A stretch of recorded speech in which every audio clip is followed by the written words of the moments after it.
तो दोस्तों यूएस में इन्फ्लेशन अनाउंस हो चुकी है। कल हमने बात की थी कि इन्फ्लेशन के नंबर्स आने वाले हैं। 3.2% की एस्टिमेशन थी नंबर्स आने की।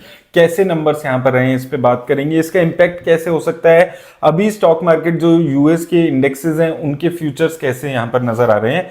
तो यूएस में कंज्यूमर इन्फ्लेशन जो है मार्च के नंबर्स जो आए हैं वो 3.5% के इंक्रीज इन्फ्लेशन में देखने को मिला है, जो कि मोर देन एक्सपेक्टेड है। 3.2% की एक्सपेक्टेशन थी जो हमने कल यहां पर वीडियो में बात की थी, और इन्फ्लेशन बढ़ के आई है। अगर ईयर ऑन ईयर देखें तो 3.3% के आसपास की है, जो कि लगभग सिमिलर है। अगर यहां पर डिटेल्स में हम बात करते हैं तो यहां पर अगर आप देखेंगे अभी 3.5% के आसपास की है। लास्ट जो मंथ थी वो 3.2% पे क्लोज हुआ था, और उम्मीद ये थी कि बढ़ के आएगी 3.3%, 3.4% के आसपास की उम्मीद थी, लेकिन उससे भी ज्यादा ये नंबर्स यहां पर आए हैं। डाउ फ्यूचर्स की बात करें तो अगर आप अभी देखेंगे डाउ फ्यूचर्स लगभग 1% डाउन है, तो यानी कि इससे ये एस्टिमेट लगाया जा सकता है कि और गिरावट स्टॉक मार्केट में देखने को मिल सकती है।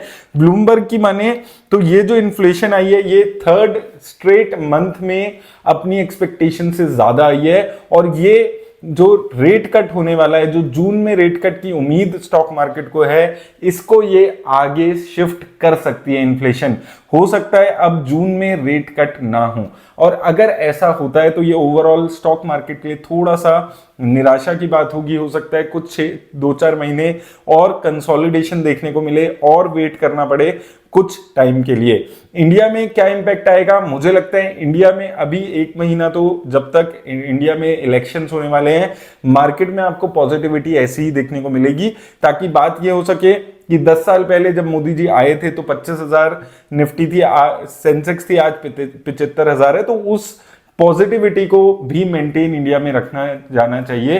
तो इसलिए हो सकता है इंडिया की मार्केट में ओवरऑल अप्रैल मई अगर ओवरऑल देखें बहुत ज्यादा इंपैक्ट ना पड़े इसका स्टॉक मार्केट पे, लेकिन ओवरऑल जो मार्केट है, जो बाहर की मार्केट है, वहां पर थोड़ा वेट अभी और बढ़ सकता है। तो 1 साल से वेट हो रहा है। पहले उम्मीद थी 2023 में रेट कट आएंगे, वो नहीं आया। अब आधा 2024 भी निकल जाएगा और शायद रेट कट ना आए। तो ओवरऑल एक नेगेटिव ये न्यूज है, क्योंकि जो इन्फ्लेशन की उम्मीद है फेड को वो 2% का टारगेट है, और वो 2% का टारगेट आते हुए नहीं नजर आ रहा। 3.2% के आसपास गई थी फेब में, तब उम्मीद थी कि शायद और यहां से कम होगी, लेकिन बढ़ के आई है 3.5% हो गई है 3.2% से।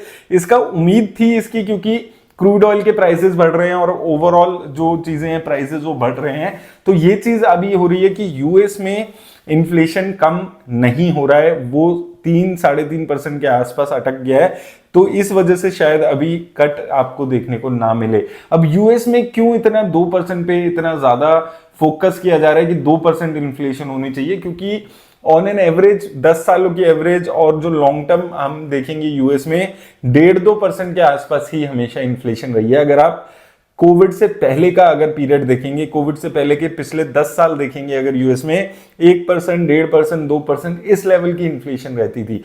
तो ये चाहता है यूएस की जो इकोनॉमी है कि दोबारा से उन्हीं लेवल्स पे इन्फ्लेशन पहुंच जाए। इनकी जो इकोनॉमी है वो वैसे ही पोस्ट कोविड, जो कोविड से पहले का एरा था उसके आसपास तक ये पहुंच जाए। इसलिए इनका 2%, 1.5% का टारगेट इन्फ्लेशन का लगातार रह रहा है, जो कि अभी तक ये अचीव नहीं कर पा रहे हैं। लेट्स सी नेक्स्ट मंथ की इन्फ्लेशन कैसी रहेगी और इसका इंपैक्ट ओवरऑल आज रात को यूएस की मार्केट में कैसा होता है। उम्मीद करता हूं आपको हेल्प मिलेगी वीडियो से। धन्यवाद।